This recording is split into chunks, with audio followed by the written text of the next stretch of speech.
saba ni nini? Avant de savoir réellement ce qui était dans les tonnerres. Mbele ya kujua nini ilikuwa ndani ya ile mamungurumo.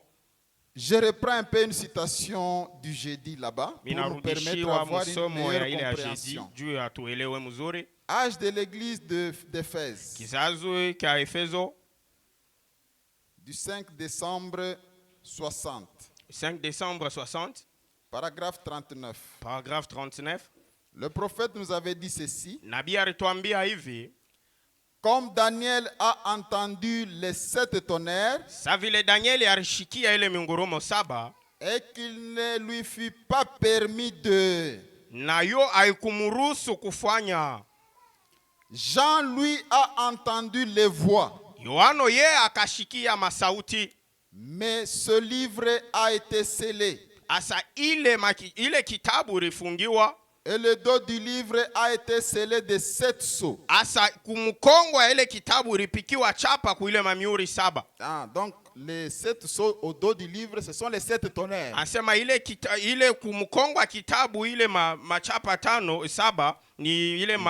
Donc les tonnerres sont autrement appelés les sceaux. Mais pas les sceaux du livre, mais les sceaux au dos du livre. Cependant, au jour où ces sceaux devront être ouverts, le mystère de Dieu serait terminé. Le mystère de Dieu serait terminé. En d'autres termes, Dieu serait connu de son église. Que Dieu vous bénisse. Au jour de la voix du 7e ange, quand il sonnerait de la trompette, le mystère de Dieu s'accomplirait. En d'autres termes, Dieu serait connu de son église. Atajulikana. Voilà, kanisa yake tamujua. Son église va le reconnaître. Voilà. Dieu serait connu de son église. Il dit ceci. Non pas comme 3 personnes, mais comme étant une seule personne. Le mystère de Dieu serait révélé. Et lorsque cela serait complètement révélé, alors les 7 mystères s'ouvriraient à l'église.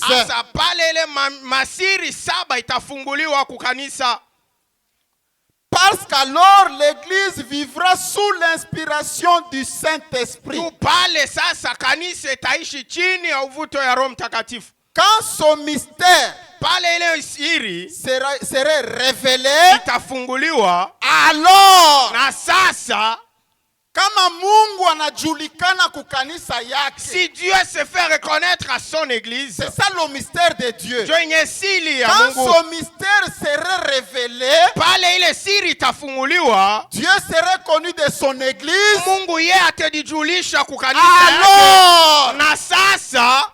il n'a pas chambelé Mungu ajulikane. Il faut d'abord que Dieu soit connu. Que Dieu lui-même se révèle premièrement. Après ça, les 7 mystères s'ouvriraient à l'église. Parce que l'église vivra sous l'inspiration du Saint-Esprit. Que Dieu vous bénisse. Jésus est venu. C'est le 3e pôle. Nous sommes dans la joie. Maintenant, il nous faut avoir l'inspiration du Saint-Esprit. Maintenant, comment avoir l'inspiration? Il nous faudra la révélation de ces 7 mystères.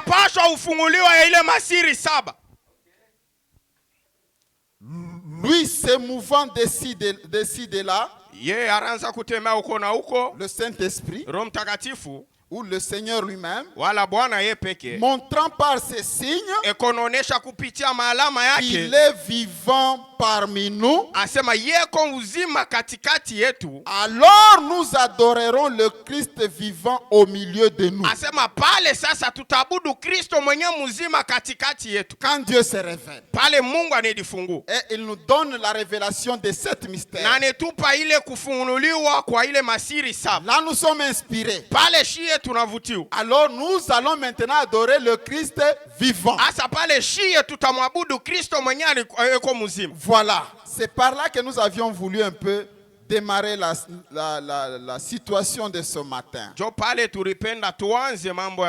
cela, j'ajoute un homme qui fuit la face de l'Éternel.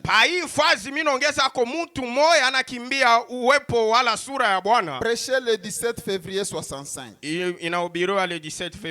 Paragraphe 40. Paragraphe 40. Je vais tout droit au milieu du paragraphe. Il dit ceci: ceux qui n'ont pas le baptême de l'esprit, qu'ils le reçoivent, Père. Que tous les grands mystères que nous sommes censés connaître dans cet âge, dans cet âge nous avons des grands mystères. Que tous ces grands mystères que nous sommes censés connaître,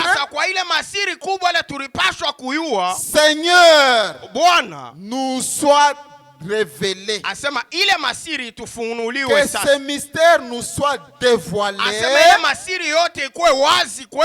pour que nous voyions Dieu clairement. Voilà. Que ce mystère que nous sommes censés connaître dans cet âge nous soit dévoilé pour que nous puissions voir Dieu clairement. Que Dieu vous bénisse. Voir Dieu clairement. Pour faire encore quoi? Afin que nous sachions comment nous comporter et comment agir. Ok, que nous sachions comment nous comporter et comment agir. En nous corrigeant. Et en soumettant les membres de nos corps à la discipline de la parole. Que ce mystère nous soit dévoilé pour que nous puissions voir Dieu clairement, afin que nous sachions comment nous comporter et comment agir en soumettant les membres de nos corps à la discipline de la parole. ABC Kopal. ABC. Est-ce qu'il y a l'ABC là-bas? Est-ce qu'il y a sa place ici? Ce qui donne la discipline du corps. Ce qui amène l'homme à bien se comporter. Ce qui amène la personne à bien agir. Ce n'est pas quand vous vous dites cessez l'adultère, cessez de boire, cessez ceci, repentez-vous, vous êtes des pécheurs. Ce n'est pas ça. Mais quand vous prêchez ça, mettez la virgule. Plus ce que Dieu va vous ajouter. Qu'est-ce qui amène la personne à bien vivre la parole? C'est lorsque les mystères lui sont dévoilés. Lorsque la personne voit son Dieu clairement, alors cela soumet les membres de son corps à la discipline. Lui-même fuit le péché. Il fuit le commérage. Il fuit le tiraillement avec les voisins. Parce qu'il a vu son Dieu se dévoiler. Et en ce moment, il est sous l'inspiration du Saint-Esprit. Non, pas nos frères. Non, frère. Laissez-le avec ses mystères. Ils sont en train de s'embrouiller. Nous, c'est seulement l'évangile. Nous, c'est seulement l'évangile. Nous, c'est seulement l'évangile. Je n'ai pas encore arrivé avec là. L'évangile, sans ceci, tu vas rendre que les gens soient hypocrites.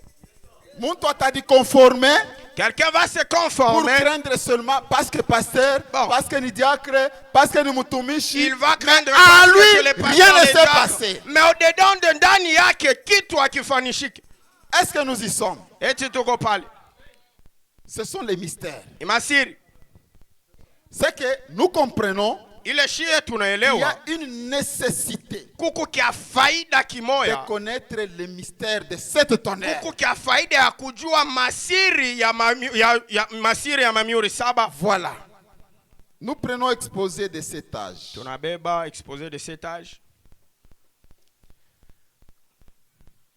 Page 316. Page 316. Paragraphe 2. Paragraphe 2. Que dit le prophète? Nabi anasema nini? C'est à l'époque du temps de la fin ni wakati ya mwisho que les 7 tonnerres de Jésus se sont fait entendre. Pale mangurumo 7 ya Yesu ilishikirika. C'est à l'époque du temps de la fin. Ni pa wakati ya mwisho que ces tonnerres se sont fait entendre. Ile mangurumo ilishikirika. Il dit, anasema, personne ne sait ce qu'il y avait dans ces tonnerres. Mutu hata moya shikujue kile kilikuwa ndani ya ile ngurumo. Pourtant, sasa, nous avons besoin de le savoir. Tunapenda kuijua kile kitu. Vous connaissez ce qu'il y a dans les tonnerres? Non. Verona yuabi. Atu yuebi. On connaît pas. Personne ne sait ce qu'il y a dans ces tonnerres de Jésus. Pourtant, sasa, nous avons besoin de le savoir. Pourquoi nous voulons le savoir? Parce que ça nous amène le vrai Dieu. Ça nous donne l'inspiration. Ça nous amène comment agir, comment vivre et comment se comporter. Nous avons besoin de le savoir. Personne ne sait. Mais pourtant nous avons besoin de le savoir. Et il faudra que ce soit un prophète qui en reçoive la révélation. Un prophète qui doit recevoir la révélation. Mais celui qui n'a pas de prophète, il n'aura pas la révélation. Il faudrait un prophète pour recevoir la révélation des tonnerres. Parce que Dieu n'a aucun autre moyen d'apporter ces révélations de l'écriture que par un prophète.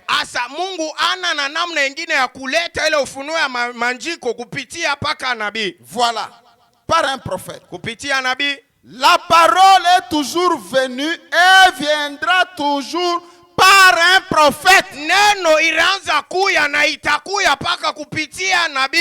Beaucoup de ceux-là qui ont rejeté le prophète, ils s'embrouillent jusqu'aujourd'hui. Et elles ne vous diront pas qu'ils ont rejeté le prophète. Et ils vous disent que nous avons le prophète. Et après ils évoluent avec vous. Quelque part là ils déclassent le prophète. Il vous dit maintenant ici, pour bien comprendre la parole, juu ya kuelewa mzuri il neno, faudra le serviteur fidèle. asa papa inapaswa mtumishi Parce fidèle. qu'il avait eu la commission d'emmagasiner la nourriture. Asema yari pata ile kazi ya kupokea ile vyakula. C'est celui-là qui peut bien expliquer maintenant le message. Yesu ataweza kutufafanua mzuri ile ujumbe. Ça c'est le mensonge. Ile ni bongo. La révélation de la parole écrite ne vient qu'au prophète. Ufunuo ya maandiko inatokea paka kwa nabii. Seul le prophète Paka nabii reçoit la révélation de la part de Dieu. Eko napata ufunuo kutokea kwa Mungu. C'est pourquoi, Jo kwa maana avec ceci, na hii il y a beaucoup de prédicateurs kuko bahubiri ba mingi et de pasteurs. na bale ba mtumishi ba Les mingi. uns sont les pasteurs du message, Bengine beko ba mchungaji ba ujumbe, les autres des tabernacles. bengine na bo maskani. Ah, ni pasteur. Mais ana wa message. Mais lui il est pasteur mais il n'est Mais pas nous, du à message. tabernacle. Mais il est juste du Parce tabernacle. qu'ana un message. Parce que lui n'a pas de Quelqu'un message. qui n'a pas le message, Sa vile hana na comment ujumbe, peut-il être un pasteur du message? ataweza kuwa je ule Comment mchungaji wa peut-il ujumbe? être un prédicateur du Ataweza message? je mhubiri wa ujumbe? Il ne connaît même pas le message de son jour. Achiua hata ile ujumbe Il yake est wakati. un pasteur, Yeye ni un mchungaji, prédicateur du mhubiri, tabernacle. mumaskani tu. Parce que le message, Sasa c'est ujumbe ça la vie. jo yenye uzima. Le dernier saut, Ile yenye muhuri c'est ya le mwisho saut de la vie. ni muhuri ya C'est le uzima. saut du Seigneur Jésus. Ni muhuri ya Bwana Mais Yesu quand Kristo. quelqu'un le rejette, Asa kama mtu il ne anaitupa, croit pas la révélation du yeye septième saut. ashaamini kufunguliwa kwa ile Est-ce muhuri qu'il ya a le saba. message? Yeye eti yeko na Il peut ujumbe. être un pasteur Ataweza kuwa de mchungaji 15 000 églises, de 15 000 na membres. batu ba mingi sana. Mais il n'est pas le pasteur du message. Asa yeye hana mchungaji wa ujumbe. Parce qu'il n'a pas le message. Tu yeye hana na ile ujumbe. C'est malheureux. Yo ni aole sana. Être un prédicateur, Kukwa mhubiri mais ne pas avoir le message. na wewe hauna na ile ujumbe. C'est malheureux. Ni ole sana. Vous perdez votre temps. Unapotesha Tout wakati ce que vous êtes en bure. train de prêcher là, Vile biote wako croyez que c'est le na message, unawazia ce kusema n'est pas ça le ujumbe. message. Aina yo njo ujumbe. Ce n'est pas ça le message. Aina yo. Donc nous devons connaître Shi tunapashwa kuyua ce qu'il y a dans les tonnerres. ile kondani ya mingurumo. Personne ne le savait. Kamwe mtu ashikuyue. Mais pourtant, nous avons besoin de le savoir. Asa shie tunapenda kuiua. Na mimi napenda kuiua. Sijue kama na mwamu napenda kuiua. Je ne sais pas si vous aussi vous voulez savoir. Ah, tuko napenda kuiua benye biriku ya mule ndani. On veut savoir ce qui se trouvait Parce que le au-dedans. prophète dit, voici la révélation. Mono funguliwa. Les 7 tonnerres Ile maungurumo qui ont saba. fait entendre leur voix, Ile rishikirishisha yayo sauti. c'est ça le mystère. Jo inyama siri. Il repose derrière ces 7 tonnerres. Yo inapumuzika kumkongo ile mangurumo saba. Nous avons besoin de le savoir. Shie tunapenda kuiua. Mingurumo saba. De cette Je tonnerre. prends le premier saut. Nabeba ile muri wa kwanza. Paragraphe 74 Paragraphe 74 et 75. na 75. Le prophète dit ceci. Nabii anasema hivi.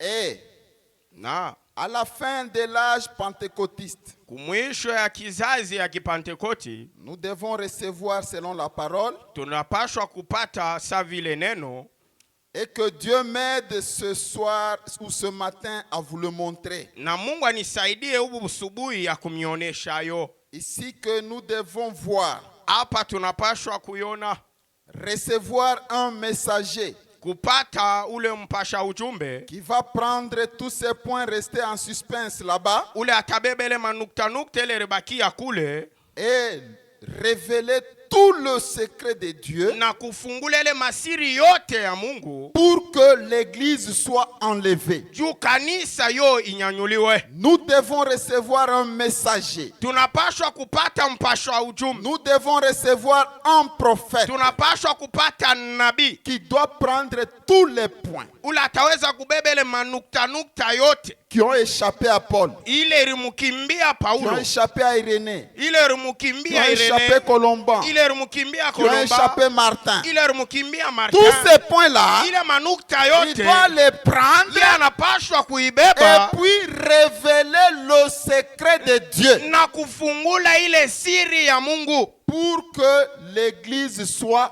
enlevée. juu kanisa ya Mungu inyanyuliwe. Voilà. Ce sont ces mystères Njo yenye ile qui masiri vont vous permettre d'aller dans l'enlèvement. ile tamipatisha kuenda kule kunyanyulisho. Les mystères, Ile masiri les 7 tonnerres. ile mangurumo 7. Kama una nayo, Si tu n'as pas cela, autenda. tu n'iras pas. Autenda. Tu n'iras pas. Kama una na 7 tonnerres, autenda. Si tu n'as pas les 7 tonnerres, sérieusement, tu n'iras pas. Ce messager Ule mpashwa va ujumbe prendre les points restés en suspens, atabebele manukta ile ribakia révéler le secret de Dieu kufungula ile siri ya Mungu pour que l'église soit enlevée. juu kanisa ya Mungu yende kunyanyulisho. Oui. Kunyanyulo. Ok. Yende paka vile.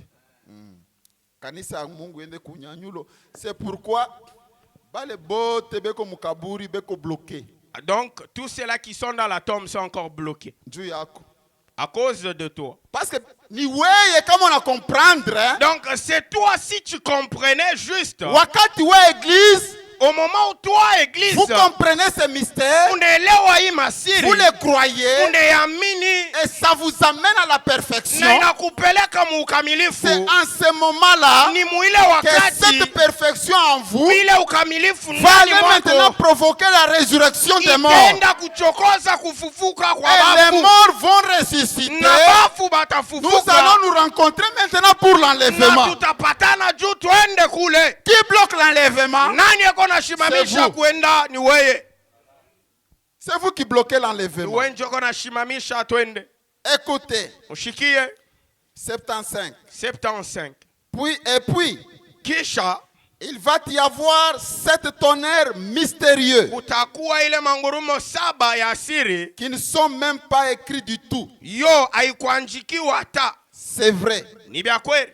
Et je crois que par ces 7 tonnerres, Asa mimi naamini ya kusema kupitia ile mangurumo 7 ils seront révélés dans les derniers jours yo itafunguliwa mwile wakati ya mwisho afin de rassembler l'épouse pour la foi de l'enlèvement. juu ya kukusanisha bibi harusi juu ya imani ya unyanyulo. Les 7 tonnerres Ile miuri 7 seront révélés dans les derniers jours itafunuliwa siku ya mwisho afin de rassembler l'épouse juu ya kukusanisha babibi harusi pour la foi de juu l'enlèvement. ya imani ya unyanyulo. On ne dit pas que les 7 tonnerres vont nous enlever. Abasema kusema Dans les ile airs, mangurumo ou dans 7 les airs là-bas, juu nous kuwewa allons monter. tutapanda. C'est là qu'on va les révéler. Ni pale ndio bataifungula Ça va nous rassembler yote tukusanisha pour nous donner la foi de l'enlèvement. ya kutupa imani ya unyanyulo. La foi vient de quoi? Imani inatokea La kunini? foi vient de ce qu'on entend Imani inatokea kubile et de ce qu'on tunasikia. entend de la parole de Kubile Dieu. tunasikia kwa neno ya C'est que Mungu. les 7 tonnerres doivent d'abord être prêchés. Asa ile mangurumo 7 inapaswa Ici, pendant kuhubiriwa. que l'épouse est sur la Pale terre, bibi harusi akingari c'est hapa. ici où il y a la prédication de la parole. Pale kukingari mahubiri ya C'est neno. ici où les mystères doivent lui être transmis. Njo pale ile masiri inapaswa Maintenant, c'est kukabuliana. en ce moment-là Ni muile que wakati l'épouse aura maintenant la foi de bibi monter. harusi atakuwa na imani juu ya Mais kupanda. vous n'avez pas la foi de monter. Hauna na imani juu Mais ya comment kupanda. allez-vous aller rencontrer les tonnerres dans les airs? Je kupatana na ile Or, mangurumo c'est les tu. tonnerres qui donnent la foi de Sasa ile monter. ni mangurumo ndio italeta imani juu ya La kupanda. foi vient Imani quand on prêche la parole. inatoka pa ile Au kama moment de mahubiri ile. l'enlèvement, Pale il n'y aura kunyanyuliwa pas la prédication. hakutakuwa mahubiri. Là, c'est le cri de minuit. Pale ni malalamiko ya minui. Mon épouse, Bibi harusi wangu viens kuya ici. kuya hapa. Tu tu montes. Unapanda. Il n'a pas été expliqué. Hakuna Maintenant tu kufafanua. comprends le mystère que tu n'avais pas compris là-bas. Unaelewa sasa masiri Là, na il n'y a kuelewa. pas à prêcher. Pala hakuna vya kuhubiri. La foi, Imani. on la transmet pendant que la parole de Dieu est apportée. Beko ne kabula pale neno wa Mungu ikuna kuhubiriwa. Les 7 tonnerres Ile mangurumo doivent saba être prêchés inapaswa pour kuhubiriwa. révéler dans les derniers jours. Kufunuliwa wala kuhubiriwa mu wakati ya Parce mwisho. que Christ est déjà sur la Pale terre. Kristo eko hapa pa dunia. Dieu est déjà révélé. Mungu yesha Dieu kufunguliwa. s'est déjà dévoilé. Mungu yesha kudiacha wazi. Cherchant son épouse. Eko natafuta bibi harusi Maintenant, wake. après avoir cherché son Na épouse, pale mkutafuta bibi les harusi. 7 tonnerres maintenant Asa ile mangurumo saba sasa. viennent maintenant pour rassembler l'épouse qui est ça et Inakuja là. sasa kukusanisha bibi Lui harusi hapo donnant huku. la foi maintenant du Kumupa départ. imani ya kwenda. La foi du départ. Ile imani ya Ici, kwenda. ce n'est pas chez nous. Hapa ina kwetu. Nous allons quitter cette Sisi terre. tutatoka hii budongo. Nous allons oublier ces souffrances. Tutasabu hii mateso. Dormir affamé. Kulala na On ne njala. fera plus ça. Hatutaiua Ça tena. va rester. Itabakia. Mais qu'est-ce qu'il faudra? Sasa nini Que le netupashwa? mystère de cette tonnerre te perce. Ile masiri ya mangurumo saba Pour que tu aies ikufunguliwe. la foi de monter. Tupate imani ya kupanda. Il dit ceci. Anasema hivi. Rassembler l'épouse pour la foi de l'enlèvement. Kusanisha bibi harusi jua imani ya unyanyulo. En effet, Kwa vile avec ce que nous avons en ce moment, na ile tukunayo pai wakati nous ne serions pas capables d'y arriver. shi hatutakuwa na ile uwezo ya kukufika. Hii imani wewe uko nayo. La foi que toi tu as ce Kama moment. taba nakuita asema wewe ndio père de la foi Muroshe. Même si on t'appelait que c'est toi le père de la Wewe foi au ndio rocher. mère de la foi Muroshe. C'est toi la daronne de la foi au rocher. Ile imani uko nayo. La foi que toi tu Ça as ne te permettra jamais d'y arriver. haitakuruhusu ya kukufika kule. Hata kama banaleta malade eko etalea. Même si on amenait des malades Wewe étalés unasema ici. moi je crois Toi tu dis que que le mimi Seigneur naamini Jésus va le renouveler, Bwana Mungu va atamusamu, le relever. atamuweka juu. Effectivement, tu pries, tu te Na unaomba montres. Mungu unaonesha. anashimama. Quelqu'un se lève, Anasema hapana. on dit non, Eko na imani. il a la Mais foi. avec cela, Na ile ça ne peut pas te permettre d'y arriver. haitakupa ile ruhusa ya kukufika. Hautafika. Wende wapi? Tu iras où? Hautenda. Tu n'iras Frère, pas. mimi niko na imani. Moi j'ai la foi. Moi je suis un homme de la foi. Mimi niko mtu wa imani. C'est bien. Ni Il mzuri. faudra en avoir. Unapaswa Mais kuwa cette nayo. foi-là Sasa ile imani ne te permettra pas d'y aller. hiyo haitakupa ile ruhusa ya kwenda. Écoutez, Mshikie, il dit, anasema avec ce que nous avons en ce moment, na ile tuko nayo pai nous ne wakati serions pas capables d'y arriver. shi hatutakuwa na ile uwezo ya kukufika. Il y a quelque chose. Kuko kitu kimoya Nous devons aller plus loin. shi tunapaswa kwenda mbali sana. Il y a quelque chose. Kuko kitu kimoya. Ni mzuri kuwa na imani. C'est bien d'avoir la Parce que foi. cette foi, ce n'est pas toi-même qui l'as fabriqué. Na ile imani hauna wewe peke njori C'est une foi qui vient de la parole que ni tu entends. ile imani inatokea kuneno ile C'est unasikia. très bien. Ni mzuri. Un chrétien doit avoir la foi pour fondement. Anasema Mkristo anapaswa kupata Mais- imani sawa msingi. Il y a quelque chose. Sasa kuko kitu kimoya. Nous devons aller plus loin. Kia tunapaswa kwenda mbali Wende tena. mbali sana. Aller encore plus loin. Acha ile imani yako pale. Wende Laisse tena ta mbali. foi, avance encore plus loin. Wende tena mbali. Va encore plus loin. Nous devons aller plus loin. Tunapaswa kwenda mbali. Nous devons aller plus loin. Tunapaswa kwenda mbali. C'est tout. Juste si nous avons assez de foi pour la guérison. Asema inamalizika pale kama shituku tuna imani juu ya kuponesha. Nous devons avoir assez de foi pour... Bon, attendez, on rentre là-bas. Tunarudia tena Ce pale. n'est pas bien interprété. C'est tout juste si nous avons assez de foi pour la guérison divine. Yoni kama tuko na ile imani ya kuponesha kwa kimungu. Voilà. tuko na imani ya matunzo. Tuko na imani ya matunzo ya kimungu. Mie hata mimi nalikula malaria je. Moi-même si je souffre même si vous voyez je suis en train de sangloter, moi je ne bois pas de produits. C'est juste prier Dieu. Et ma soeur, mon frère, moi j'ai même 10 ans, je ne prends pas de produits. C'est bien. C'est la foi. C'est une très bonne foi que moi je suis en train d'envier cela. Nous de kinés nous ont fait souffrir. Quartet, martésinate, nous ont fait souffrir. Mais si toi tu as cette foi, c'est bien. C'est bien. Il dit, c'est juste assez. Si nous avons assez de foi pour la guérison divine, nous devons avoir assez de foi. Si tu n'as pas kupata tena imani ya mingi sana, pour dépasser même ce que toi tu as, nous devons avoir assez de foi. Si tu n'as pas kupata imani tena kupita, pour changer en un clin d'œil, la foi qui est abondante, quand toi tu vas changer juste en clignotant tes yeux. Toi, quand tu clignotes tes yeux, tu enlèves ce corps du péché. Dans un corps glorifié. Un corps du départ.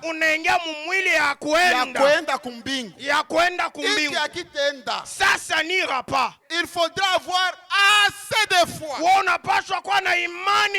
pour changer en un clin d'œil et pour être enlevé de cette terre. Sortir de cette terre. Il faut assez de foi. Et nous allons voir cela un peu plus tard si le Seigneur le veut. Voir où c'est écrit. Il est imani, cette foi-là, c'est écrit où? Ok. On veut partir au ciel.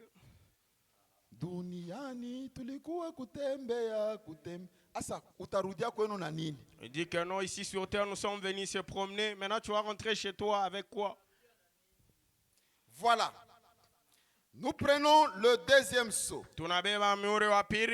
Écoutez. Deuxième saut.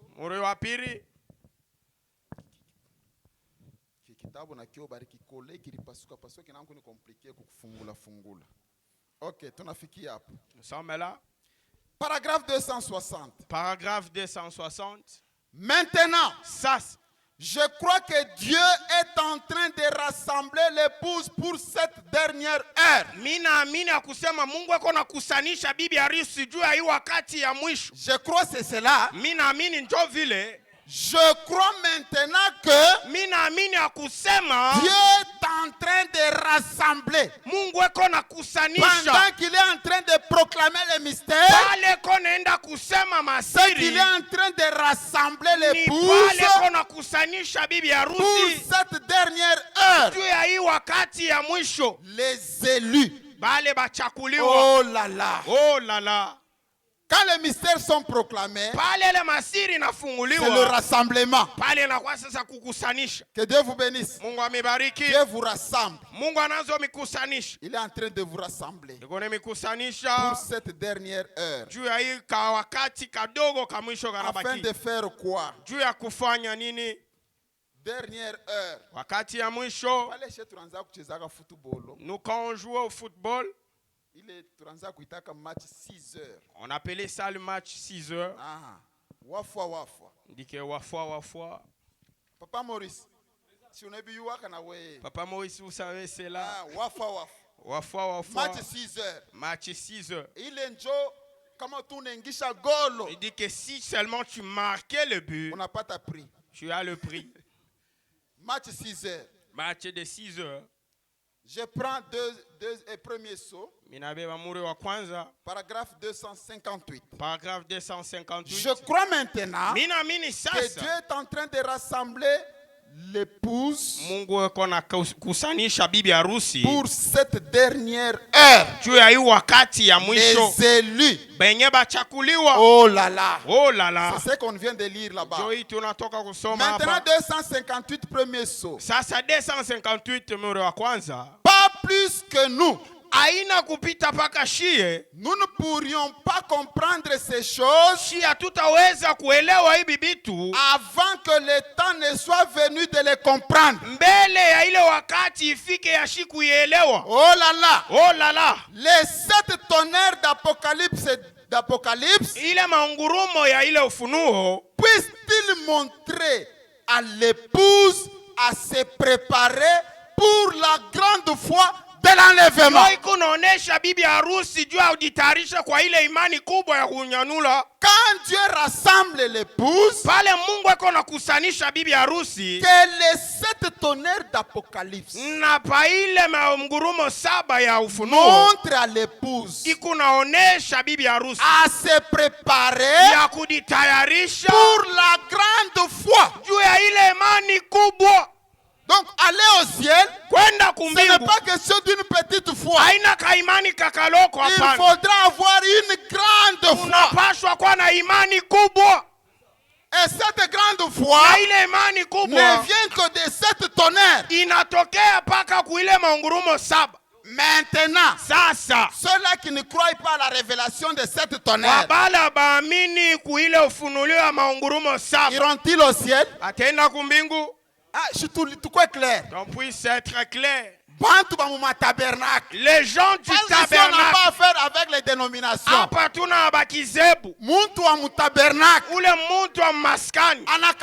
révélation à 7e saut. Il refuse la révélation de 7 sauts. Pas révélation à 7 tonnerres. Il jette au loin la révélation de 7 tonnerres. Est-ce qu'il ira au ciel? Pourquoi? Il n'a pas la chose qui peut l'amener là-haut. Pour aller dans l'enlèvement, il faudra avoir une grande foi. Et cette grande foi, il faut la recevoir par les 7 tonnerres. 7 tonnerres. Ce qui a éclaté, c'est ce qui donne la foi d'aller. Personne ne sait ce qu'il y avait dans les tonnerres. Mais pourtant, nous avons besoin de le savoir. Il n'a pas choisi. Nous devrions le savoir. Quand des tonnerres il y avait quoi? Et toi, si tu découvrais ce qu'il y avait au-dedans des tonnerres, c'est ça même le billet de voyage. Le billet de voyage. Le billet d'où tu dois monter. Frère, il faut qu'on ait Saint-Esprit. Tu dois voir le Saint-Esprit. C'est des choses pour s'embrouiller. Le Saint-Esprit, c'est ça le billet. Toi, le Saint-Esprit, tu fais sortir ça. Le Saint-Esprit sort du 7 tonnerres. Oh non, frère. Oh frère. Oh, le serviteur de Dieu s'est imposé. Il ne croit pas aux 7 tonnerres. Lui, il t'impose les mains. Il te laisse toujours 0. Parce que lui, il n'a rien. Moi, je n'ai rien. Mais on m'appelle, viens prendre 1000 francs. Moi, je n'ai même pas un franc. Mais j'enlève 1000 francs te donner. Ça proviendra d'où? Oh, notre serviteur. Ma agitation. Oh, l'agitation. Ma manifestation. Mais on arrive aux 7 tonnerres. On a invoqué un Saint-Esprit. Tu n'as pas encore reçu le Saint-Esprit. Et là-bas au ciel, il n'ira pas. C'est que beaucoup de pasteurs et de prédicateurs et de croyants des tabernacles qui se disent du message mais n'ayant pas le message, ils seront surpris. Ils seront surpris. Katal C'est ça ta mort. Tu viens ici sur terre. Tu as tellement souffert. Quand je suis croyant du message. Et le jour de l'enlèvement, tu restes encore souffrir. Tu vas souffrir. Tu vas souffrir. Oh frère, oh frère, nous tous nous sommes dans les messages. Nous tous on n'est pas dans les messages. Mais si toi tu ne crois pas à la révélation. Oh frère, tu vois ces choses-là. Ce prophète anasema la venue de Christ. Nabii anasema kuja kwa Kristo. Quand Christ vient, nous on monte. Et on ouvre, on nous révèle cela en haut. Écoutez le prophète. Exposé de cet âge. Anasema kufunguliwa kwa hii kizazi. 319, 320. 319, 320. Ma tonnerre itakuwa révélé wapi? Où sont les tonnerres seront révélés où? 319 à la fin de la page. 319 kumwisho ya kitabu. Or, sasa ce messager de Malachie 4 et d'Apocalypse 10. Kwa ule mpasho ujumbe kwa Malaki ina Apocalypse 10. Va faire deux choses. Atafanya bitu biwili. Premièrement, kia kwanza, selon Malachie 4, savila Malakia, il ramènera le cœur des enfants au père. Atabeba atarudisha mamoyo ya watoto kwa baba. Mission ya Malachie 4. Ya William Branham. Mission de William Branham. C'est lui le prophète de Malachie 4. Il va faire deux choses. Atafanya bitu biwili. William Branham va faire deux choses. William Branham atafanya bitu biwili. Premièrement, kia kwanza, selon Malachie 4, il va ramener le cœur des enfants au père. Atarudisha mamoyo ya batoto kwa baba. Deuxièmement, il révélera les mystères de sept tonnerres d'Apocalypse 10. Atafungula ile masiri ya mangurumo 7 kwa Apocalypse ya 10. Qui les révèle? Nani ataifungula? William Branham. Wembe. Ce n'est pas Jésus dans les airs.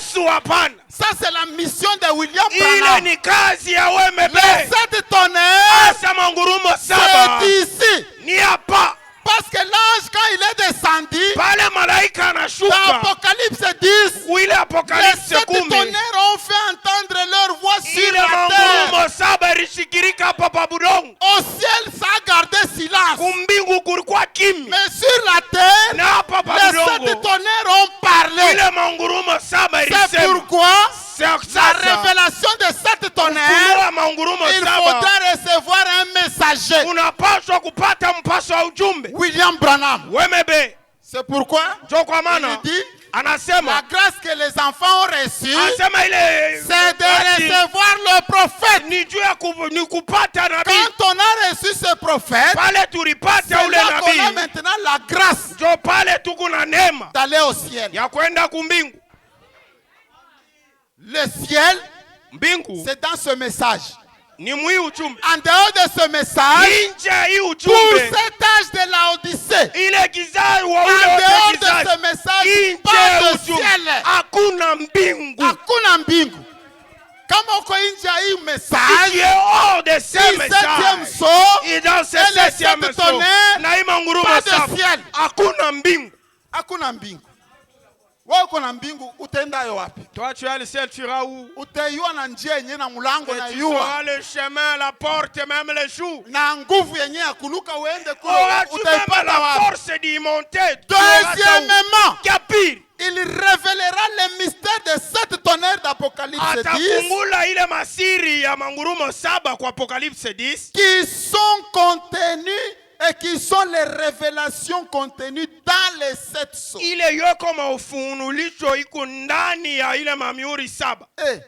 Sikia mambo ingine pale. Mushikie. Twende. Avançons. Je sais là où je me suis arrêté quelque part. Premier saut, deuxième, troisième, quatrième, cinquième, sixième, septième. Dans le 7e saut, Joe 7 tonnerres et regrondé. Au 7e saut, c'est là où il y avait 7 tonnerres. Ok, 7 tonnerres, il regrondait mon 7e saut. Maintenant ici, il dit qui sont les révélations, les 7 tonnerres sont les révélations contenues dans les 7 sceaux. Il ripuka mu 7e sceau. Ça s'est éclaté dans le 7e mais révélation yake ça se trouve dans les 7 sceaux. C'est ça le problème. Les révélations contenues dans les 7 sceaux. Voilà. Dans les 7. C'est que révélation à 7 tonnerres. Là-bas, ça se trouve pas là. Nous devrions encore commencer au premier saut. Il y a la révélation deuxième. Contenu. Il est condamné. Contenu dans les 7 sceaux. Voilà. Regardez, Dieu prend les 7 tonnerres. Il leur enferme dans les 7e sceau. Tu vas. Il te fait rentrer dans la révélation. Écoutez les choses. Ce sont les vérités mystères divinement révélées.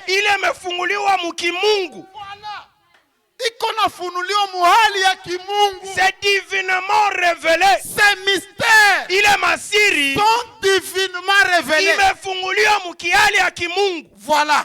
En d'autres termes, ça nous montre Dieu clairement. En d'autres termes, Dieu serait connu de son peuple. Ces mystères divinement révélés qui ramèneront littéralement le cœur des pères et des enfants au Père de la Pentecôte. Exactement. Qu'est-ce qui ramène? Qu'est-ce qui ramène les enfants au Père? Ce sont les 7 tonnerres. Les 7 tonnerres. Nous, on ne croit pas les 7 tonnerres. Mes frères, donc, le message était là pour nous ramener. C'est quel message qui t'a ramené? La personne pareille n'est pas encore ramenée. Qu'est-ce qui ramène? Les vérités mystères divinement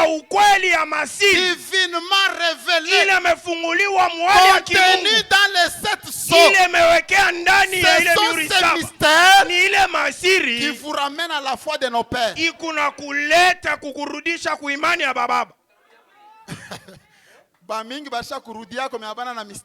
Il y a tant de gens qui sont frère, mais non pas ce message est venu ramener. C'est venu ramener une croix Kurudish. 7e sceau révélé. Non, il t'a quoi révélé par les 7e révélé. Quand Jésus, on va être enlevé, ça va être révélé.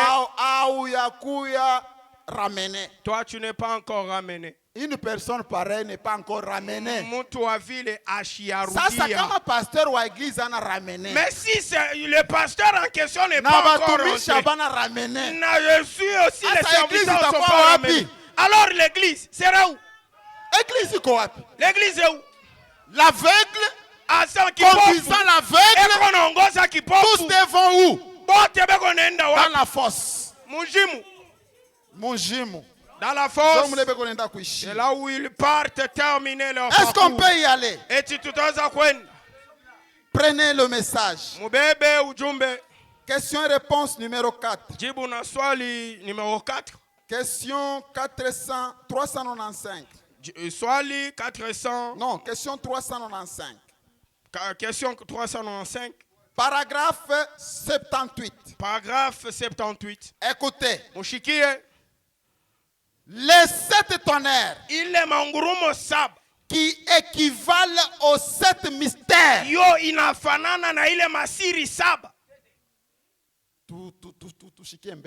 Équivaloir, c'est avoir la même valeur. Voilà. Vous comprenez? Les 7 tonnerres.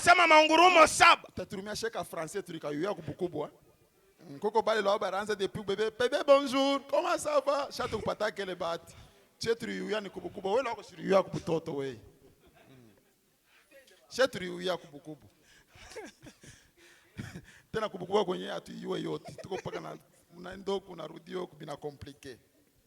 Voilà.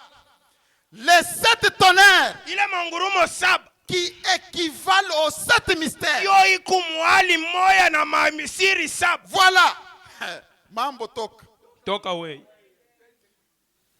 7 tonnerres. ile mangurumo saba. C'est que mystère, 7 mystères nini? Donc les 7 mystères c'est quoi? 7 sceaux. Ni ile mamiuri saba. 7 tonnerres asa ile mangurumo qui saba équivalent aux 7 mystères. yo iko pamoja na ile masiri saba. Ont-ils été déjà révélés?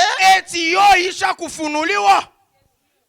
Ont-ils été révélés dans les 7 sceaux? Yo ilifunuliwa kuile muri wa saba. Tena ana posé question mzuri. Ont-ils été révélés dans les 7 sceaux? Yo ilifunuliwa kuile miuri ya saba. Mais ils ne sont pas encore connus. Yo yaonekana. Mais ne sont pas encore portés à notre connaissance comme étant les tonnerres. Yo hayakutujulishwa sa vile mungurumo. On a posé question mzuri. Il a posé la question. Est-ce que ça a été révélé au 7e sceau? Écoutez Branham. Non. Apana. Ils ont été révélés dans les 7 sceaux. Yo ilifunuliwa kule miuri ya saba. C'est à cela que les tonnerres se rapportaient. Ni muile mangurumo ilianza kutokea. Ils ont été révélés dans les 7 sceaux. Yo ilifunguliwa mu mamiuri saba. C'est à cela que les tonnerres se rapportaient. Njo kule ile mangurumo ilitokea. Quand nous avions lu dans quelle est l'attraction sur la montagne? Bien-aimé Eli. 150. Pendant que cette nuée descendait, elle se déplaçait lentement vers l'ouest. Alors que le grondement du tonnerre se faisait entendre. C'était combien de tonnerres? Un seul tonnerre pour le 7e sceau. Parce que quand il est descendu, on n'a pas entendu 7 tonnerres. On a entendu un seul tonnerre. Le grondement d'un tonnerre. Les 7 tonnerres se rapportent aux 7 mystères. C'est que chaque sceau a un tonnerre. Le 7e sceau, quand il est descendu, le tonnerre qui a grondé, c'est pour montrer. Quand il est descendu dans la nuée de gloire, c'est Christ ni Kristo qui vient s'incarner dans William Branham. Anakuya kuingia ndani ya William Branham. C'est que le frère a chanté. Ndio kile ndugu alijimba. Pendant les âges, pale mkizazi, j'étais inquiet. Mimi nilikuwa na mauzuni. Je mangeais le pain partiel. Mimi nilikula mkate tu. Et je me disais, na nilianza kusema, à quand Seigneur? Wakati gani Bwana? La plénitude de Dieu dans la chair. Ile uyote utele ya Mungu ndani ya mwili. Seigneur? Wakati gani Bwana? La plénitude de Dieu dans la chair. Utele wote wa Mungu ndani ya mwili. Quand cette nuée s'est déplacée, pale ile nguzo ilianza kutembea. Christ qui était descendu. Ni Kristo alianza kushuka. Il est entré dans un homme. Inaingia ndani ya mtu. Comme un tonnerre se rapporte à un sceau. Vile ngurumo inatokea kule miuri. Maintenant, sasa c'est le 7e tonnerre. Ni 7e tonnerre. Qui a fait gronder. Inafanya na montrant que la divinité est sur la terre. Mungu inashuka hapa dunia. Que Dieu vous bénisse. Mungu amebariki. Et maintenant quand le 7e tonnerre gronde, sasa pale kama ile ngurumo inalia ya saba, Jésus sur la terre. Inarudisha Yesu pa udongo. Que Dieu vous bénisse. Mungu amebariki. Maintenant quand Jésus est sur la terre, kama Yesu yuko pa udongo, avec son 7e tonnerre, na ile ngurumo yake ya saba, c'est maintenant que l'autre tonnerre va gronder pour le premier saut. Ni pale sasa yake ule ngurumo wa kwanza taria. Parce que Jésus est sur la terre. Asa Yesu ramené par son tonnerre. Inarudishiwa kupitia ngurumo. Parce que le tonnerre se rapporte au saut. Asa ngurumo yo ilikunaenda pamoja na ile na miuri. Voilà. Muri iko na ngurumo ngapi? Chaque saut a un tonnerre. Chaque saut a un tonnerre. Yesu anashuka na yake. Jésus est descendu. Inaongoloma. Ça a aussi grondé. Inaongoloma. Ça a grondé. Ilipashwa ya 7 yongoloma. Ça devrait que le 7e puisse gronder. Maintenant wakati Yesu anashuka, quand Jésus est descendu, anaingia ndani ya muntu. Il est entré dans l'homme. Jo anakoya. Et il vient. Wakati Branham anekala mu bureau. Quand Branham entre et s'assoit dans le bureau. Premier saut. Aujourd'hui, je vais prêcher le premier saut. Cheval blanc. Il regarde le cheval blanc.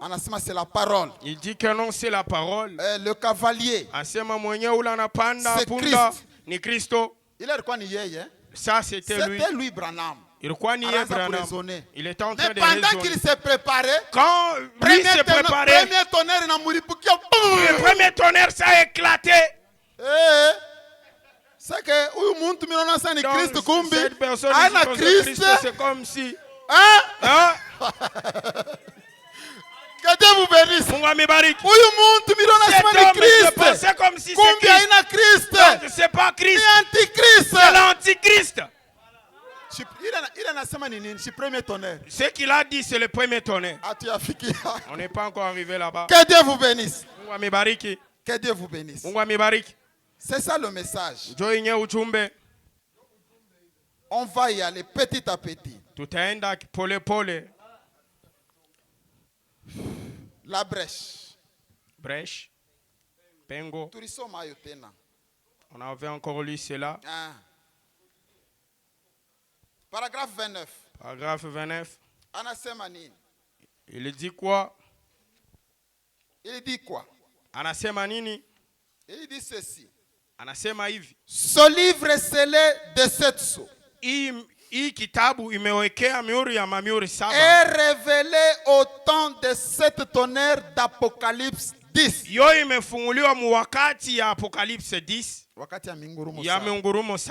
Ce livre scellé de 7 sceaux est ouvert. Le livre a été donné à Jean sous forme de symbole. Banamonesha cheval blanc, cheval blanc, naba cavalier.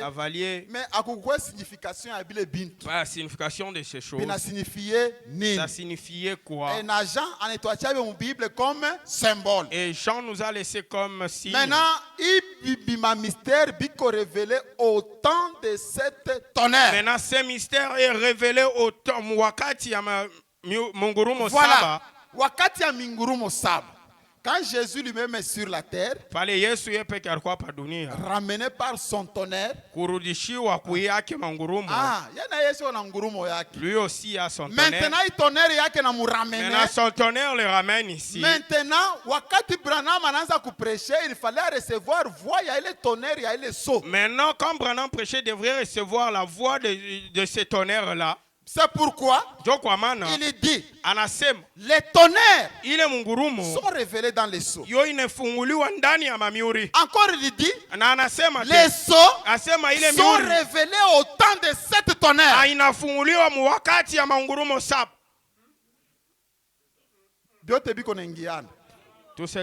tonnerres sont révélés dans les sceaux. Seulement dans les sceaux. Quand moi, Branham, je vous ai prêché les révélation à 7 tonnerres. C'est là où il y a la révélation de 7 tonnerres. Seulement dans les livres là. Il y a seulement la révélation de 7 tonnerres au-dedans. Les tonnerres sont révélés où? Dans les 7 sceaux. Mais Miuri Saba, maintenant les 7 sceaux, ça a été aussi révélé aussi au moment où quand les 7 tonnerres ont grondé. On va y arriver. On va y arriver. Dieu dévoilé. Mungu amefunuliwa. Ça, il faut que vous respectez. Dieu dévoilé. Mungu amefunuliwa. 277. 279. 277, 279. Et il a dit, eh bien, alors, ça. C'est 7 tonnerres. Vous voyez, il a dit, c'est 7 tonnerres qui vont retentir. Est-ce que ce ne sera pas la révélation qui sera donnée à un homme? J'ai dit non, monsieur. ce serait d'y ajouter quelque chose ou d'en retrancher quelque chose. Itakuwa kuongeza kitu na kuitosha motena. Unashiki? Vous comprenez? Et ma révélation, et ma sept tonnerres. Et le sept tonnerres. Ça ne sera pas la révélation qu'on va donner à une personne. Si c'est ainsi, on est en train d'augmenter à la parole de Dieu. Soit on est en train de retrancher. Qu'est-ce qu'il y a? Tout est révélé là-dedans. Et ce sont les 7 sceaux qui ont ouvert la révélation de ce que c'était.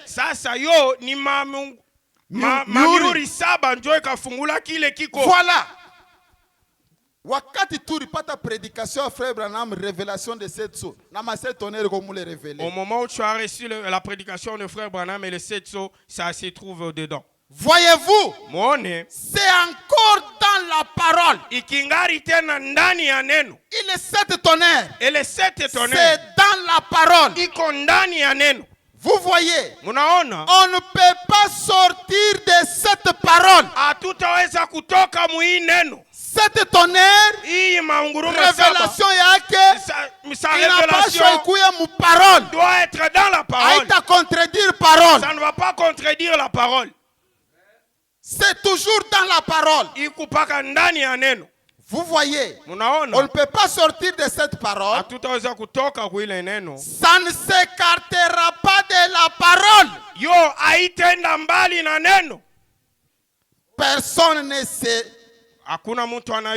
de ce qu'il y avait dans les 7 tonnerres. Mais pourtant, nous avons besoin de le savoir. C'est encore la parole. Et les 7 tonnerres. C'est les 7 tonnerres. Ni sauti. Ni neno. Ni neno plutôt. Aita pinganisha. Ça va pas s'opposer. Aita pinganisha. Ça va pas s'opposer. Aitenda mbari. Ça n'ira pas au loin. Aitenda kinyume na sauti. Ça n'ira pas au contraire de cette parole. Non. L'Esprit de Dieu ne s'écartera jamais de cette parole. Yo aitenda kambari ya hii neno. Bile miuri saba ilisema. C'est que le 7 c'est la voix de Dieu. Ça se trouve ici dans la parole de Dieu. Ça n'ira pas au loin. Parce que le tonnerre, c'est Dieu révélé dans la chair humaine. Et Dieu ne s'écartera jamais de sa parole.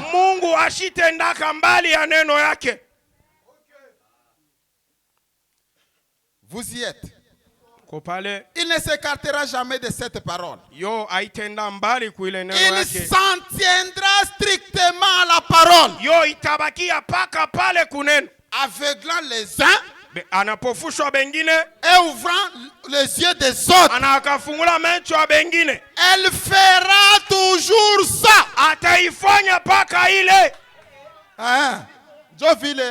C'est ça. Ça va avec les autres.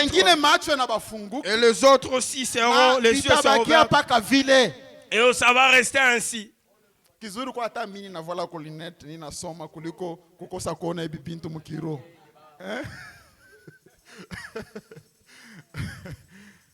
Les 7 tonnerres. Papa, je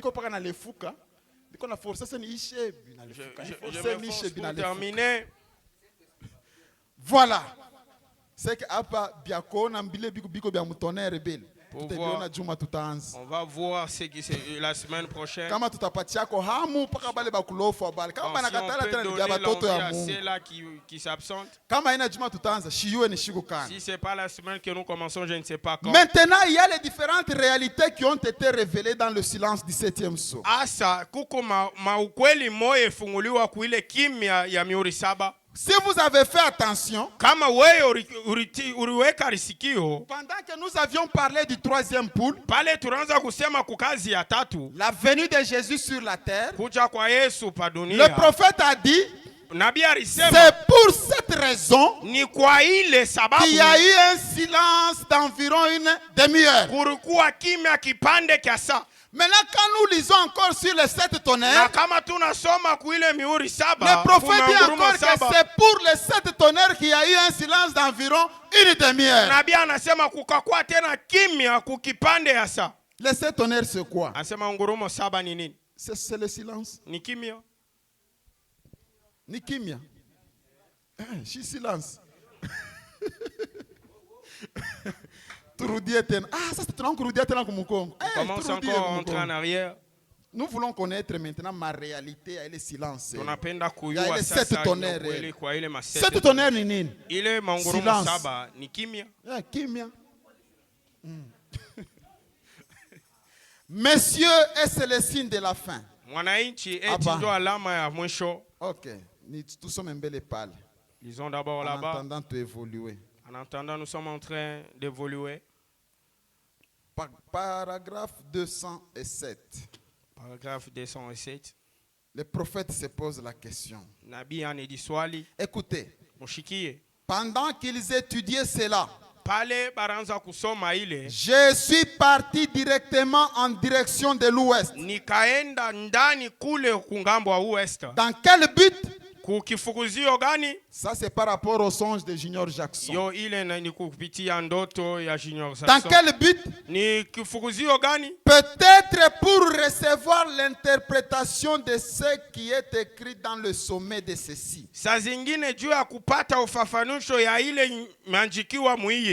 Cela se pourrait-il? Et l'autre matin, cette déflagration qui m'a secoué jusqu'à ce que je m'enlève dans l'air, aussi haut que ce bâtiment. Et cette constellation d'anges, c'est 7 anges en forme de pyramide. Point de suspension. Sont ces 7 tonnerres qui viennent?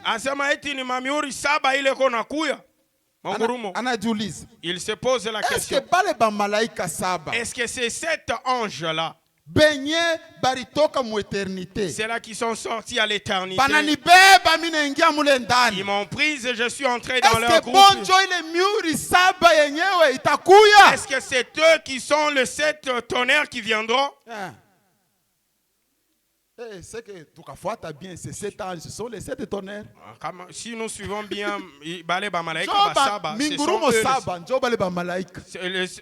7 tonnerres, ce sont eux les 7 anges. Parce que là, il va dire, parmi les anges, il y a l'un qui m'a impressionné. Je l'ai regardé, c'est comme s'il avait l'âge de 33 ans et demi. Il avait le torse bien bombé. Jésus. Lui aussi, c'est le tonnerre. Jésus ni grand tonnerre. Lui, s'il s'éclate pas, vous ne saurez pas tout ça. Il faut d'abord qu'il y ait grand tonnerre à Ripouk. Il faut d'abord, lui, le grand tonnerre, puisse s'éclater, et puis vous saurez aussi des secrets. Est-ce que ces 7 anges sont ces 7 tonnerres qui viennent? Cela se pourrait-il? C'est entièrement interprété selon son rêve.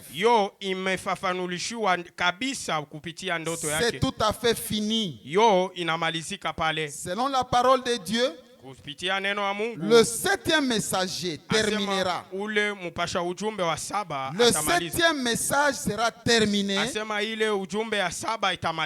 Puis les 7 tonnerres. Voilà. Mingurumo Saba. Branham anenda kuipata mu constellation d'anges. Branham est parti trouver cela à la constellation d'anges. Maintenant écoutez, il est 7 tonnerres. Ça c'est Mushiki et les 7 tonnerres. Ninini. C'est quoi? 7 tonnerres ninini. Les 7 tonnerres c'est quoi? 252. 7e saut. 7e saut. Jusqu'à 256. Paka ku 256. Il est dit. Anasema. Mais ici, na hapa il y a 7 tonnerres coup sur coup. Kuko ile maungurumo saba kusiku. L'un à la suite de l'autre. Moya anafata mwingine. 1, 2, 3, 4, 5, 6, 7. Ikunafatana paka vile. Ce nombre est parfait. Ile ma nombre nye kweneana. 7 tonnerres se sont fait entendre l'un à la suite de l'autre. Asema maungurumo saba ilishikirika moya kwa mwingine. Faisant simplement 1, 2, 3, 4, 5, 6, 7. Yo kunafatana moya moya kwa moya moya. Coup sur coup. Yo kunafatana mukufata. Alors les cieux n'ont pas pu écrire cela. Sasa ile mbingu haikuandike. 7 tonnerres. Ile mangurumo saba. Inaria. Inaongoloma. Ça a grondé. Mbingu inashindwa kuandika. Mais le ciel a échoué d'écrire cela. C'est quoi? Silence. Silence. Les 7 tonnerres, c'est le silence. Les cieux ne peuvent pas savoir ce qu'il en était. Ni rien d'autre. Parce qu'il n'y a aucun indice. C'était un temps de calme.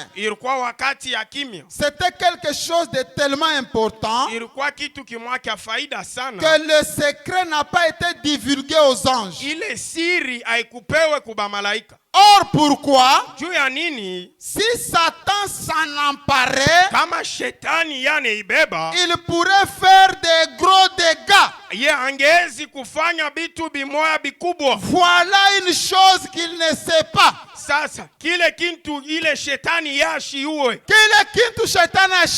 La chose que le diable ne connaît pas, les 7 tonnerres, lui ne sait pas cela. C'est le mystère. Ça s'est fait seulement au-dedans du cœur de l'homme. C'est Dieu seul avec l'homme. C'est pourquoi il a gardé cela silence. Même pas d'ange qui en avait l'interprétation. Pourquoi? On a évité que Satan ne puisse s'en emparer de ce secret. Parce que si Satan pouvait avoir seulement la fuite, tous les plans de la rédemption seraient dérangés.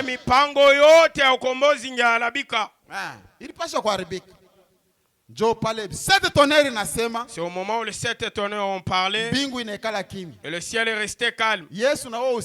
Jésus aussi parle. Même moi, l'enfant de Dieu, je ne connais pas. Même les anges ne connaissent pas. Seulement Dieu. Il dit, voilà la chose qu'il ne sait pas. Bon, il peut bien interpréter tout ce qu'il veut. Le diable, il peut interpréter tout ce qu'il veut et imiter tous les genres de dons.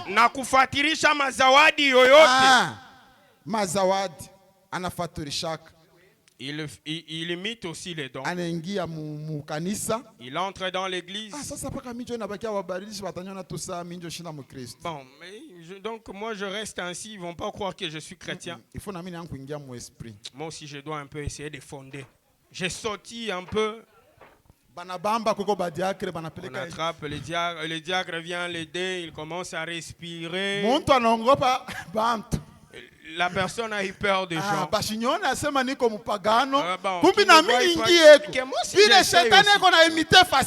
que le diable imite facilement. Il peut imiter tous les dons.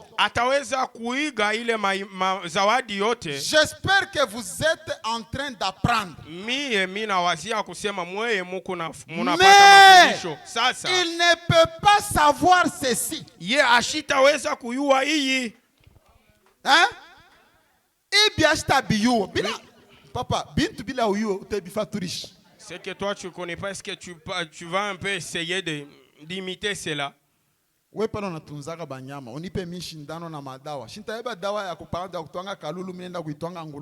oui, oui. Ah oui. Imiter, c'est seulement si tu connais la chose. Il ne sait pas il ne peut pas savoir ceci. Ce n'est même pas écrit dans la parole. C'est un secret complet. Un secret complet. Jusqu'à parce que bitafuta kama binafungurika Mungu njoo anaonekana wakati binanani mnapata inspiration. Est-ce que tu kubiona hapa sasa? Est-ce que nous on le sait encore jusqu'alors? C'est un secret complet. Les anges, tout, les anges, tout sais-tu. S'ils avaient fait le moindre geste, cela aurait pu laisser échapper quelque chose.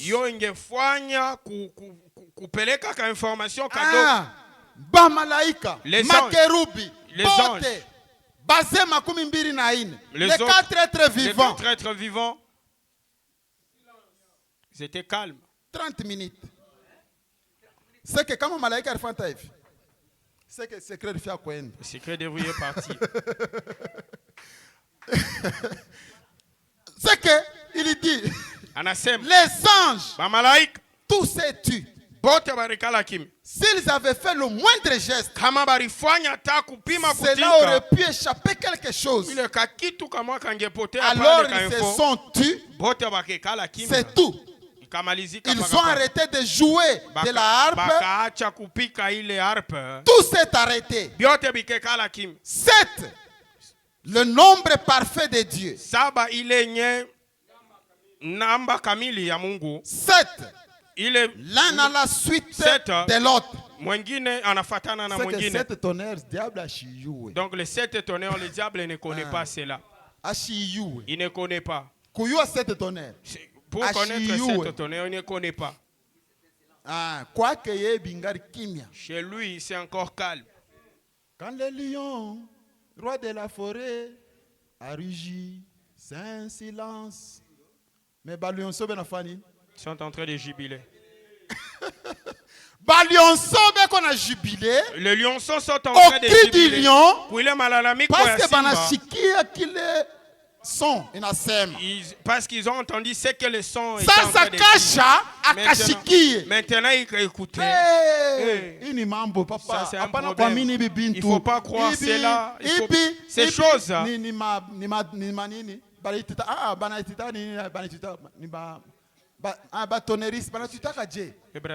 Les idolâtres. Je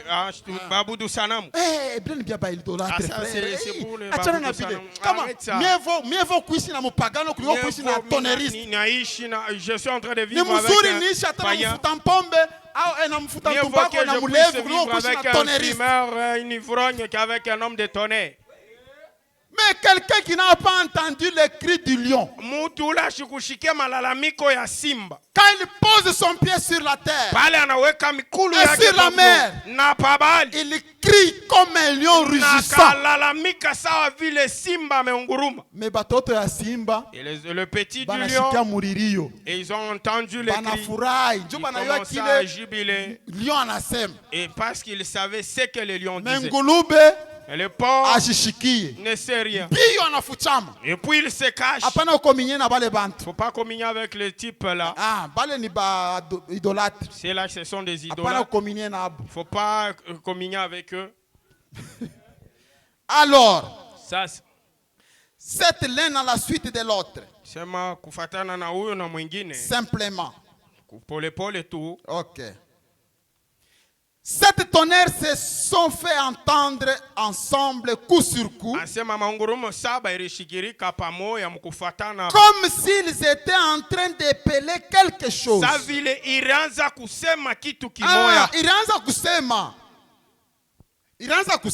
C'est en train d'épeler. Le premier, ça a parlé. Quand ça termine, le deuxième aussi, troisième, quand ça parlait, ça ne peut jamais contredire la parole. Parce que c'est Dieu ne peut pas s'écarter avec sa parole. Ça doit toujours être dans la parole. Il n'a pas le choix. Il dit, Comme ici, ils étaient en train de peler quelque chose. Remarquez, c'est à ce moment-là que Jean a commencé à l'écrire. Il a été dit, ne l'écris pas. Jésus n'en a jamais parlé. Jean n'a pas pu l'écrire. Les anges n'en savent rien. Qu'est-ce que c'est? Qu'est-ce que c'est? Jésus n'en a jamais parlé. Jean n'en a pas pu l'écrire. Les anges n'en savent rien. Qu'est-ce que c'est? C'est la chose dont Jésus a dit. Même les anges des cieux n'en savaient rien.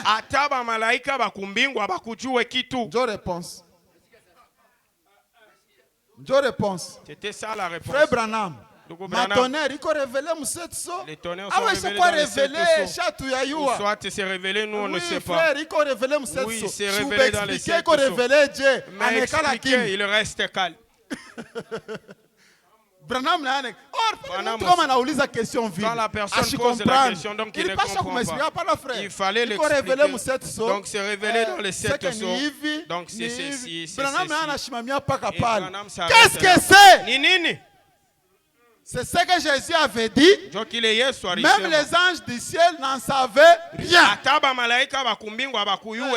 Réponse. C'est tonnerre nini. Silence. Le silence. C'est tonnerre ni silence. Est-ce que tu connais? Est-ce que nous y allons? C'est comme si nous rentrions un peu en arrière. Aïe, aïe, aïe, aïe. C'est ce que Jésus avait dit, que même les anges des cieux n'en savaient rien. Voyez-vous, il ne le savait pas lui-même. Il a dit que Dieu seul le saurait.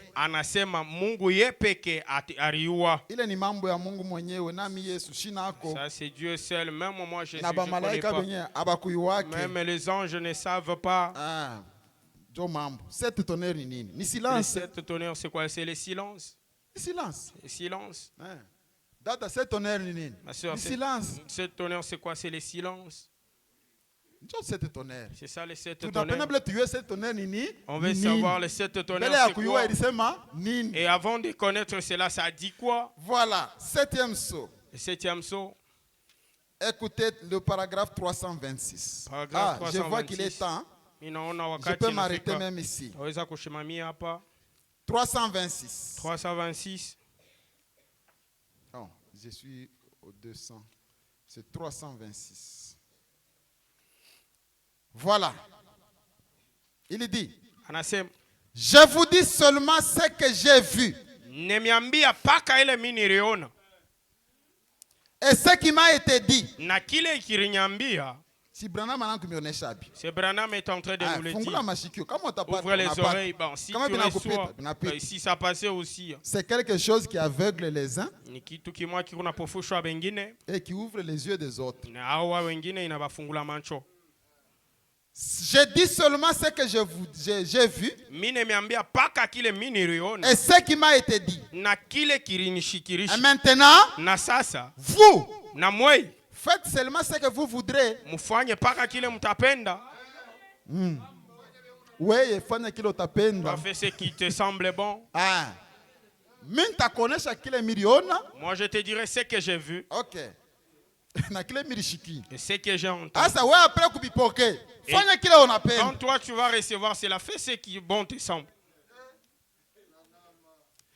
Je ne sais pas qui va 3 points. Ce qui va se passer. Je ne sais pas. Tout ce que je sais. C'est ce que. Est-ce que vous êtes prêts pour recevoir? Et ce que Branham a écouté, tu es prêt? Tout ce que je sais, c'est que les sept tonnerres retiennent ce mystère. Il est siri.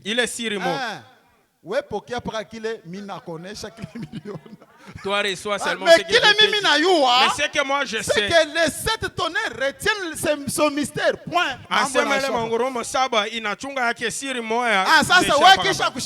Après que toi écoutes cela, c'est ce que bon te semble. C'est que les 7 tonnerres retiennent ce mystère. Les cieux étaient silencieux. Tout le monde a compris.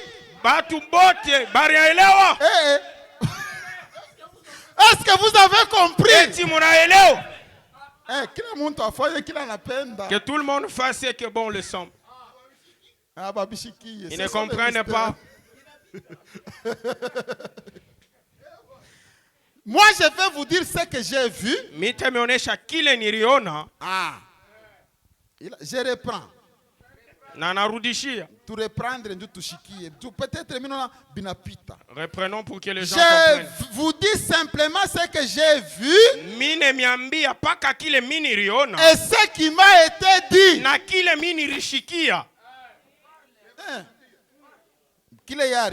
Ce que lui a vu et ce qu'on l'a dit.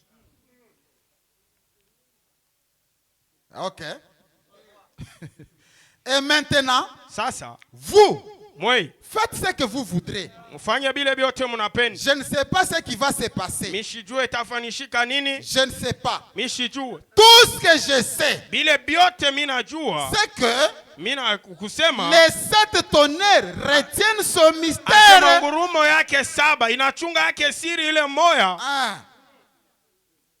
Les cieux étaient silencieux. Tout le monde a compris. Est-ce que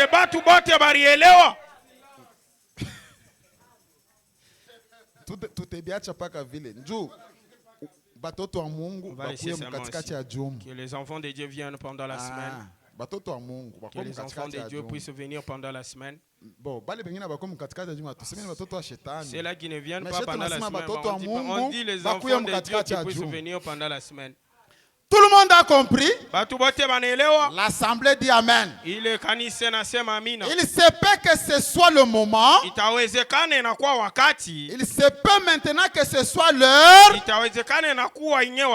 où cette personne remarquable dont nous attendons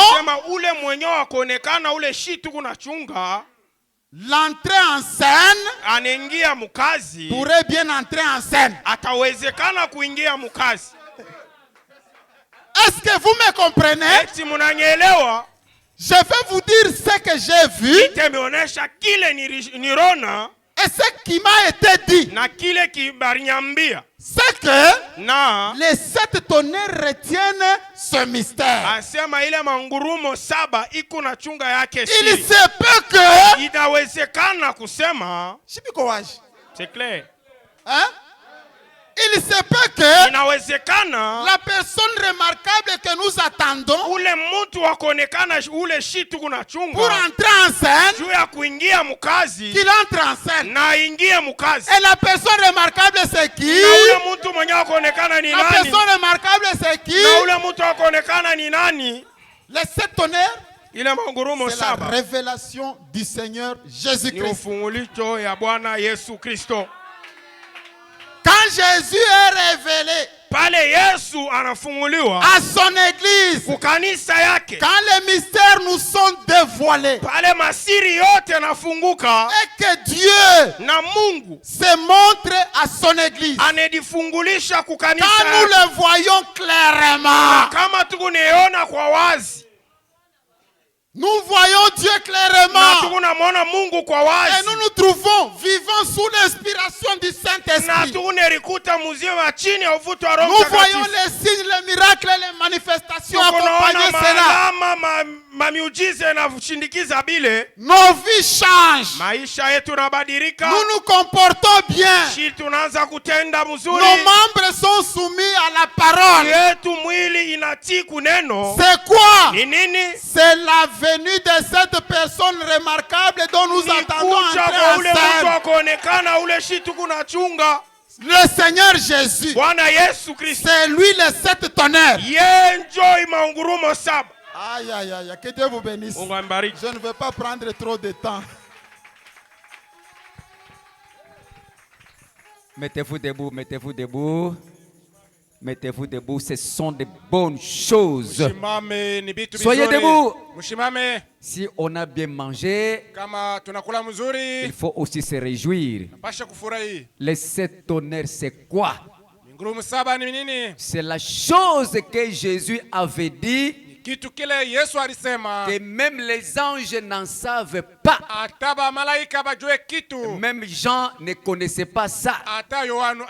Il s'agissait de quoi? C'était l'avenir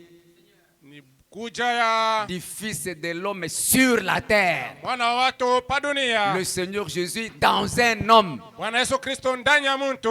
discernant les pensées, tournant le dos et révélant les choses qui sont cachées.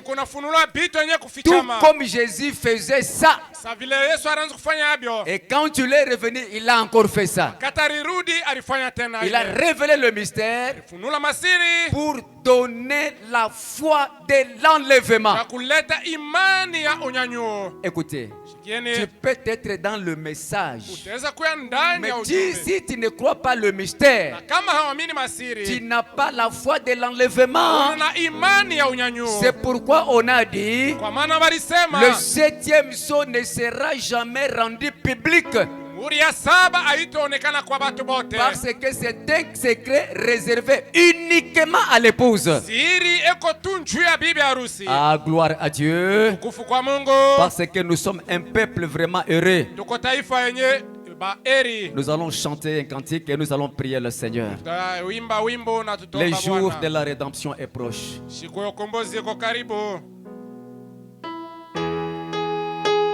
Les nations se disloquent. Israël se réveille. Les signes que les prophètes prédisent. Oh, oh, la, la. Les nations, les nations se disloquent. Oh, Israël se réveille. Les signes que le prophète prédit. Les jours des gentils comptés encombrés. Bientôt sera l'éternité. Les jours de la rédemption est proche. Les cœurs des hommes sont effrayés. Alléluia. Sois rempli de l'esprit, ta lampe l'éclaire. Les jours de la rédemption est proche. Le figuier, le figuier bourgeonne. Jérusalem restaurée, sa nation longtemps dévastée. Sa dernière, sa bannière pris tombe. Et l'appelle aujourd'hui. Reviens au toit. Les mains en l'air, les mains en l'air. Les jours de la rédemption est proche. Mettez les mains en l'air. Les cœurs des hommes sont effrayés.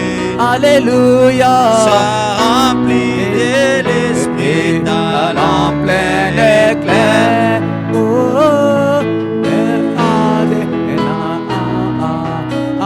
Oui, les jours de la rédemption est proche. Les cœurs des hommes sont effrayés. Sois rempli de l'esprit, en plein éclair. Alléluia. Les jours de la rédemption. Prions le Seigneur. Prions. Les cieux ébranlés. Mais beaucoup se trompent sur ce que tu fais dans les ciels. L'église est la puissance qui s'écousset, les jours de la rédemption est proche. Les jours de la rédemption est proche. Est proche. Les cœurs des hommes sont effrayés. Alléluia. Sois rempli de l'esprit, ta lampe éclaire. Les jours de la rédemption est proche. Les jours de la rédemption est proche. Le cœur des hommes sont effrayés. Sois rempli de l'esprit, ta lampe éclaire. Le jour de la rédemption est proche.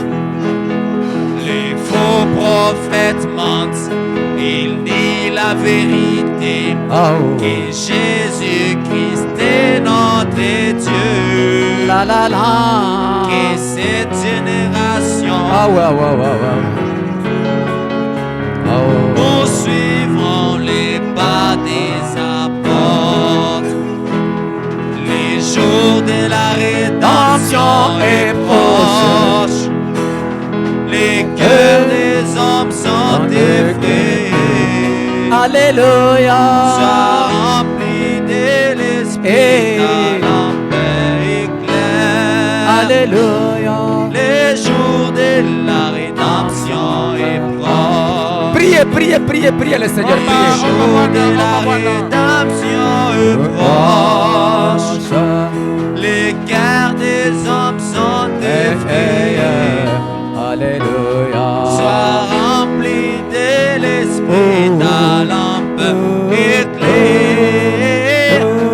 Les jours de la rédemption est proche. Alléluia.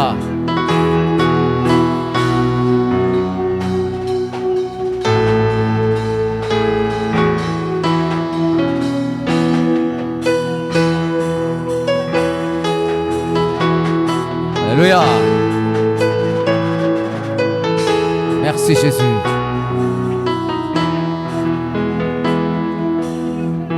Merci, merci, merci. Tenez-vous par la main. En tout cas, nous sommes un peuple heureux. Manger cette nourriture spirituelle autant convenable, alors que les autres n'en veulent pas.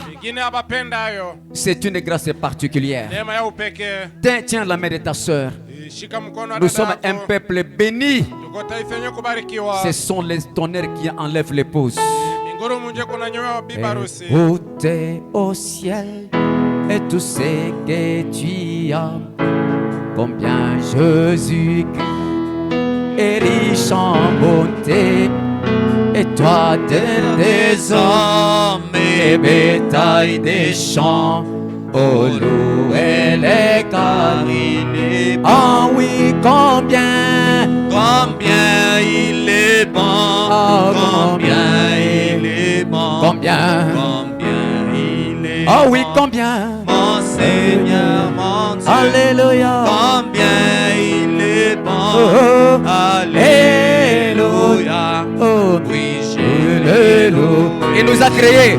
Ah ouais, il nous a créés. Il nous a créés pour la vie éternelle. Nous avons péché. Nous avons péché. Avons tout perdu. Et avons tout perdu. Sa bonté. Et dans sa bonté, il s'est décidé de nous ramener à la vie. Ah oui, combien il est bon, combien il est bon, combien il est bon, combien mon Seigneur, mon Dieu, combien il est bon, Alléluia, oui, je le louerai toujours. Inclinez vos têtes, fermez les yeux. Alors que je prie le Seigneur. Dieu est tout puissant. Toi qui as aimé l'épouse en ce temps de la fin, tu lui as envoyé le message du temps de la fin par l'entremise d'un prophète, William Marion Branham. Nous sommes un peuple tellement heureux, Seigneur, pour voir ces choses, comprendre ces choses, croire ces choses. C'est ça l'évangélisation au temps de la fin. Bien-aimé Seigneur, je crois qu'il y a ceux-là qui ne voyaient pas encore ces choses. Sois miséricordieux afin de les ouvrir les yeux, afin qu'ils voient aussi cela, Seigneur. Et pour ceux-là qui croient, je te demande, oh Dieu, comme la foi vient de ce qu'on entend, et ce qu'on entend vient de la parole de Dieu, augmente la foi, Seigneur, à tout celui qui a entendu ces choses. Donne la plus grande foi, Seigneur, capable d'enlever l'épouse, capable de changer quelqu'un en un clin d'œil. Tout est possible à toi, Seigneur. La puissance de la rédemption se trouve dans ce message. Quelle grâce que nous avons reçue. Bénis tout celui qui a écouté cette parole. Bénis richement le prédicateur qui nous a prêché, Seigneur. Aide-nous à demeurer uniquement dans ce message. C'est là qu'il y a l'expiation. Heureux pour nous, Seigneur, qui avons vu Dieu dans la chair humaine en ce temps de la fin. C'est là où nos péchés sont pardonnés. Nos péchés sont expiés. Quelle joie et quelle grâce. Que tout celui qui a un problème ce matin, je sais que tu as la solution. Que tout celui qui est malade, qu'il soit à la maison, qu'il soit à l'hôpital, qu'il soit sur place dans la salle, sur base de la parole qui est prêchée, je proclame la guérison dans le nom puissant de Jésus-Christ. Devant Dieu, il n'y a pas la distance. Même la personne qui est à l'agonie, s'il est membre de cette église et qu'il croit cette parole, au nom de Jésus-Christ, qu'il soit guéri. Les démons ne nous feront rien. Nous ne fuirons jamais les sorciers, mais les sorciers doivent nous prendre fuite. Remplis-nous de ta grâce, Seigneur. Donnez-nous l'argent. Nous avons besoin de l'argent pour vivre. Sur la terre, sans argent, on ne peut pas vivre, Seigneur. Donnez-nous beaucoup d'argent pour que nous puissions construire notre temple, Seigneur. Aide-nous pour que nous puissions aussi être heureux. Pour celui qui a un problème particulier, toi, tu es la solution pour toutes les choses. Ainsi, nous nous abandonnons entre tes mains et que ta grâce divine puisse se faire dans le nom précieux de notre Seigneur et Sauveur Jésus-Christ. Amen. Disons encore une fois, Amen. Acclamons pour le Seigneur. Acclamons. Que Dieu soit loué, parce que nous sommes un peuple qui a les yeux ouverts. Et nous avons vu le mystère. Gloire à Dieu. Que Dieu bénisse le serviteur Étienne.